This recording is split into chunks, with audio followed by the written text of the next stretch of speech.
মুসা নবীর এমন রাগ, ওনার কাছে আজরাইল এসে। আজরাইল কই গেছিল, যাইতে সময় মনে করছে নবী যখন এবার ওর লোক একটা দেখা দিয়া যায়।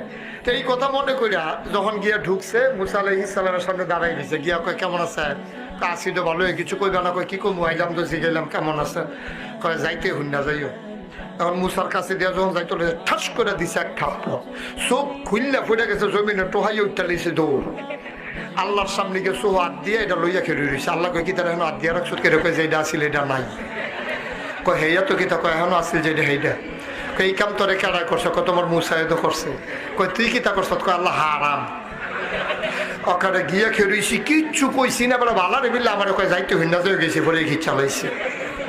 কয় তুই কিচ্ছু করছ? তা কয় জি না। কয় কিছু সালাম টালাম দিস না? কাল্লা এটা তো মনে নাই। কয় জান্দাজে লই আইছে আলহামদুলিল্লাহ পড়ো 33 বার। জান্দাজে লই আইছো তাইলে মানে আমার মনে করো মুসার মতো নবীর সামনে গিয়ে সালাম দিতে মনে থাকে না, আবার এসে বিচার দিতে হয় না। হেলো জানতে কার সামনে গিয়া কিতা করে বইছে? সালাম নাতে তুই গেছ কীর্তি হেন? সুবহানাল্লাহ কয় না রে। এই মুসা নবী গরম নবী।